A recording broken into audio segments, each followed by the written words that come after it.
Если вы хоть немного работаете со звуком для видео или при создании музыки, то, возможно, тоже смешивайте разные звуки, чтобы вышло что-то поинтереснее. И это может быть простое наслаивание, как здесь, или кое-что покруче. Привет! Сегодня мы узнаем, как грамотно смешивать звуки. Начнем познавать лейеринг и морфинг, что это за приемы, плюс глянем классные полезные инструменты. И как обычно, сегодня нам пригодится немного особой магии, но много разных звуков. Погнали!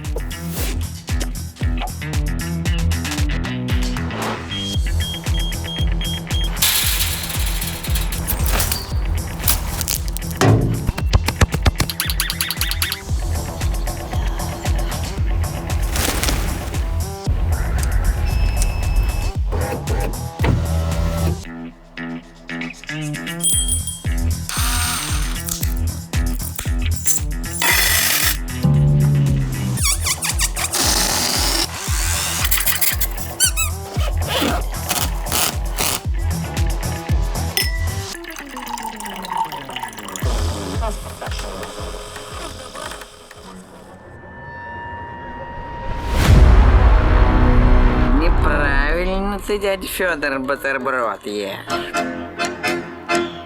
Итак, теперь у нас есть пачка странных звуков, и чтобы из них получить интересные, а главное полезные в работе звуковые эффекты, мы будем их смешивать. И сделать это можно по-разному.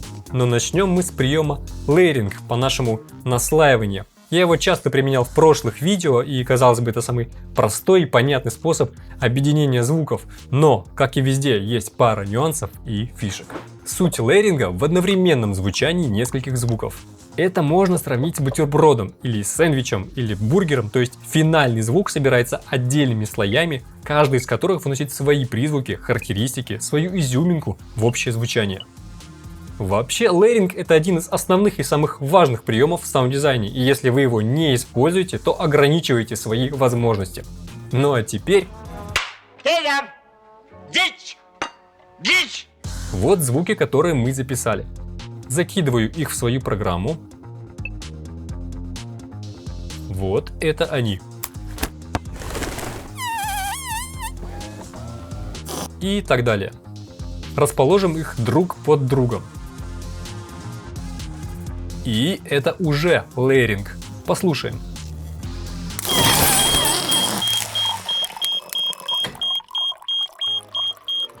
Это дичь? Это дичь? Дичь. Да, не все так просто. Чтобы получилось нечто достойное, сперва нужно ответить на вопрос, зачем все это нужно. Я вижу 4 основных причины, когда и ради чего применять лейеринг. И первое — это для изменения тембра. Допустим, у вас есть какая-то сцена и атмосферный звук.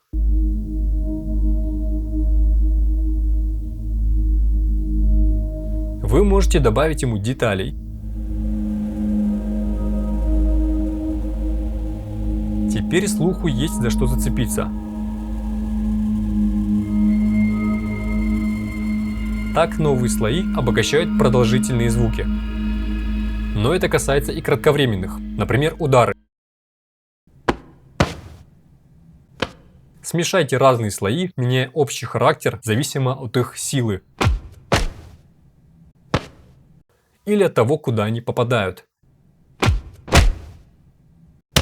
Так удары не надоедают и о чем-то говорят, например, о сломанном носе.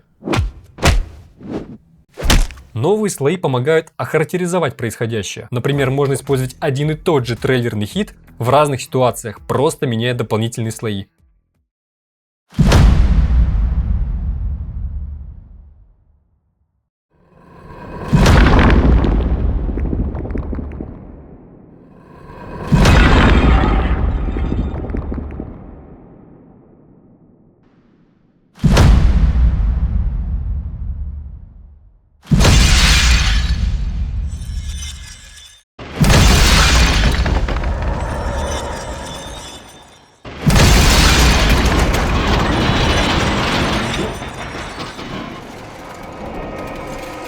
слову, если слои отличаются по частотам, например, где-то больше низких, где-то средних или высоких частот, такой бутерброд более полезный, чем такой. мы не будем его показывать, где слои местами сильно перенасыщены и перебивают друг друга, но о проблемах попозже. Иногда можно вообще не заморачиваться с поиском других звуков и наслаивать один и тот же звук сам на себя. То есть вот так. Но, конечно, если мы так и оставим, то мы получим тот же самый, но просто более громкий звук. Поэтому с копией надо что-то сделать. Изменить ее высоту тона или набросать каких-нибудь эффектов обработки. Иногда небольшой сдвиг тоже может пойти на пользу. Мы с вами, кстати, такое уже делали. Помните, как мы озвучивали космический корабль морковкой? Тот же самый прием. Мы тогда понизили звук морковки и добавили к прежнему звуку, получив мощный двигатель.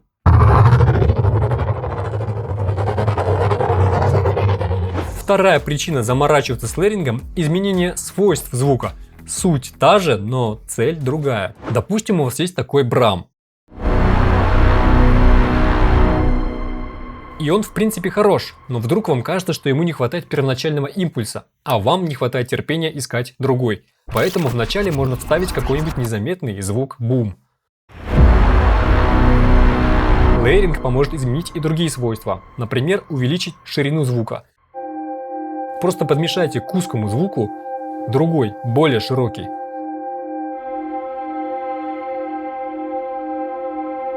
Конечно, есть и другие способы стереорасширения, но лейеринг помогает и здесь.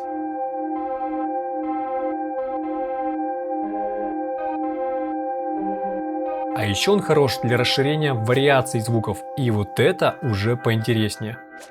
Бывает, что для какого-то проекта выбрана определенная стилистика звучания, а у вас в этом стиле звуков мало, и если их просто копировать, то это звучит дешево, однообразие просто надоедает, то есть нужны какие-то вариации. С простыми звуками это сделать легко, можно клонировать их, немного растягивать, сжимать, менять питч и громкость. И вот уже как бы есть вариации.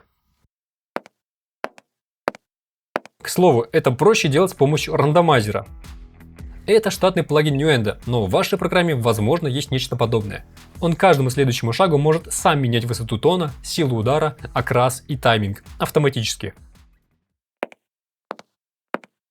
Это хороший способ получения вариации. Работает даже если у вас есть только один простой звук. Но если надо разнообразить более сложные звуки, например, звуки для пользовательских интерфейсов, то тут пригодится именно лейеринг.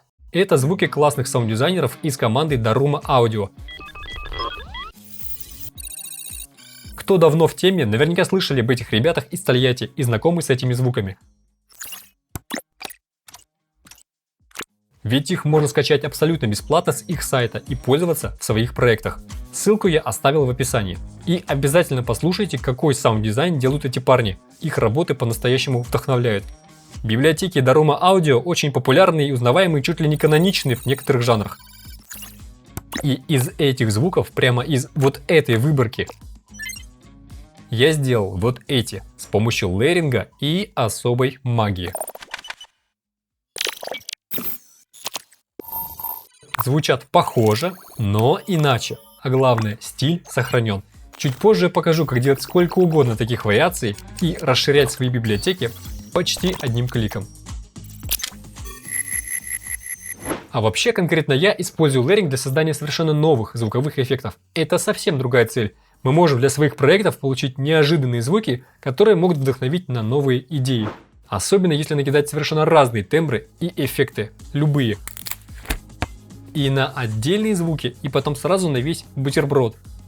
А результат можно еще сжать или растянуть. Плюс еще эффекты, и выйдет что-то незапланированное. Какой-нибудь клик для интерфейсов. Или глич. Или дичь. И можно кучу времени потратить, делая все вручную. А можно с помощью крутого инструмента, о нем тоже попозже. Я отметил, что это незапланированные результаты, и это здорово и полезно экспериментировать, не задумываясь, что ты крутишь, на что это влияет. И этим классно заниматься в свободное время. Но чтобы во время работы над проектом за секунды что-то править и творить магию, надо понимать хотя бы стандартные инструменты, иначе вы будете связаны по рукам и ногам. Может, не надо, Шурик? Надо, Федя. Надо! И на саундгане мы разбираем инструменты и все их ручки так, что они становятся продолжением мысли. Кто не знает, саундган — это мой авторский курс про саунд-дизайн и о том, как работать со звуком. Подробнее по ссылке в описании. Но вернемся к теме. Было бы несправедливо закончить и оставить вас прям вот так, будто все радужно и красиво. Хочу один звук, хочу еще один. Накидал бутер, получил красоту. Наслаждайся. А нет. На деле часто встречаются подводные камни и конфликты. Частотные конфликты. Одни звуки при пересечении могут подавлять другие. И, например, вся мощь удара может размыться и стать менее внушительной. Именно эту проблему я имел в виду, говоря про неполезный бутерброд чуть ранее. Самое простое в этом случае попробовать слегка подвигать звуки. Иногда помогает это, но есть кое-что еще. Другой подводный камень – это проблема всех новичков, что суммарный звук может стать громче. Следите за индикатором уровня в своей программе и не выходите за 0 или в красную зону, везде по-разному.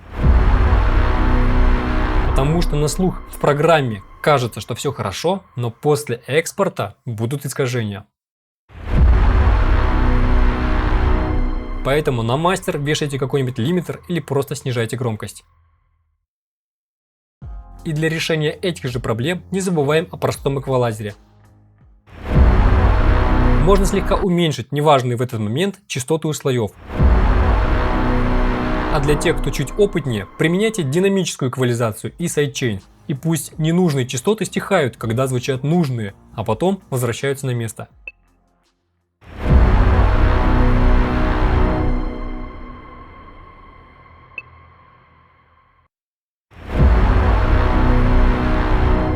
Это дело практики, просто будьте морально готовы к таким вещам и дружите с базовыми инструментами.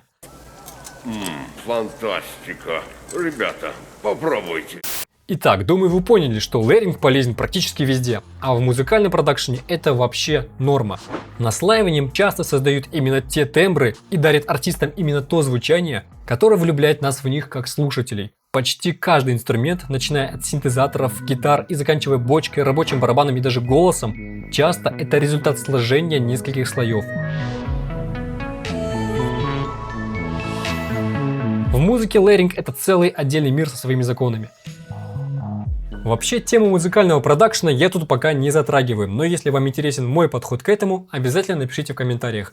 А пока я бы порекомендовал канал Льва Соколовского, который также делится опытом в саунд-дизайне, плюс рассказывает о фишках музыкального производства. К тому же он тоже хотел рассказать про лейеринг. Я уверен, что будет интересно. В общем, ждем. Ссылку на этот кладезь оставлю в описании и подсказках.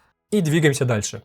Я ведь не просто так всегда говорю про особую магию. Сегодня есть множество инструментов, упрощающих жизнь, в том числе и с лейерингом. Они от разных производителей, со своими крутыми фишками, но пока я остановлюсь только на одном. На англоязычных форумах, в статьях и обзорах его уже давно относят к джентльменскому набору каждого саунд-дизайнера. Это S-Layer или Slayer. Мне нравится группа Slayer, поэтому я буду так и говорить Slayer, да простят меня разработчики. Slayer уже не назовешь новым инструментом, но о нем до сих пор незаслуженно мало информации на русском языке. А между тем, он и сегодня активно применяется и засветился во многих крутых проектах, если поискать. Например, при создании звуков для игры Mortal Kombat 11. Для фильма Star Trek Бесконечность. А также для игры Star Wars Jedi Fallen Order. Причем саунд-дизайнеры брали звуки из оригинальных Звездных войн и с помощью Slayer подмешивали звуки из других библиотек. Так получались новые звуки, но сохранившие узнаваемую стилистику саги. То есть расширили библиотеку, о чем я говорил чуть ранее. Итак, что это такое? Slayer смешивает звуки с помощью известного нам лейеринга, при этом имеет крутые фишки. Принцип простой. В начинке имеется набор звуков, из которых в текущий бутерброд выбирается 8 слоев, и над каждым из них у вас просто абсолютная власть. Глянем пока стандартные звуки и пресеты, тут их масса.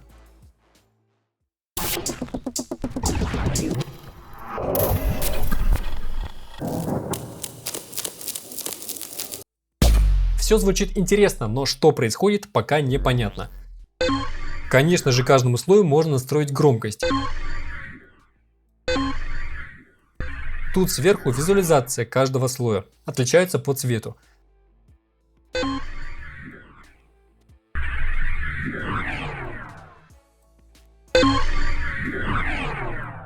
Каждый можно заскалировать, отключить, сложить в моно, панорамировать, менять высоту тона, сделать так, чтобы слой запускался не с начала файла, а с середины, например, или чтобы запускался позднее остальных. А это выбор диапазона параметров, например, насколько широко панорамируются слои в каждую сторону. Или все ли звуки из вашего набора могут участвовать в этом празднике живота. Скоро поймете, о чем я. Каждый слой можно реверснуть, замедлить, ускорить или развернуть фазу.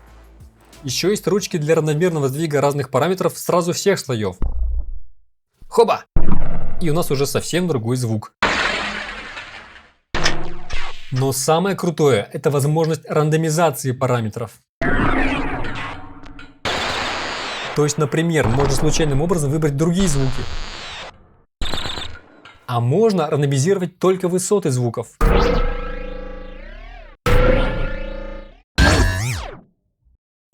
А если включить вот эти оранжевые кнопки, то одним нажатием можно рандомизировать сразу несколько параметров, хоть вообще все.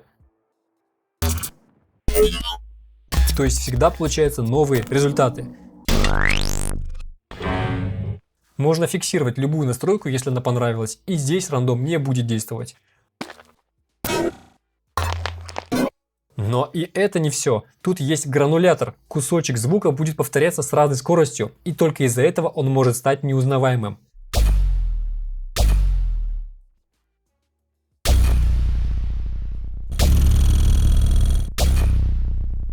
Тут же фильтрация высоких и низких, резонанс, гибкий секвенсор для управления параметрами и еще целый ряд других опций. EDSR, ревербератор, дилей – все это для каждого слоя отдельно.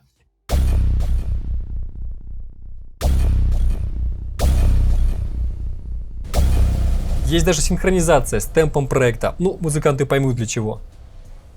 А теперь давайте закинем наши звуки, которые мы подготовили. Их всего 31 штука, они пронумеровались и получился список от 0 до 30.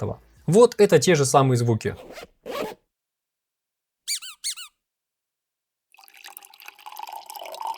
А теперь я ограничу диапазон выборки до того же количества, иначе когда я буду включать рандом, некоторые слои будут пустыми.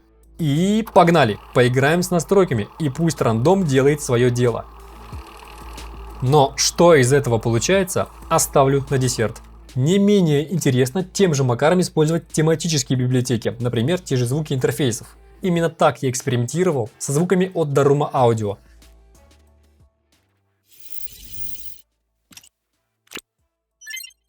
А вообще в обычной жизни о некоторых способах изменить звук даже и не вспомнишь.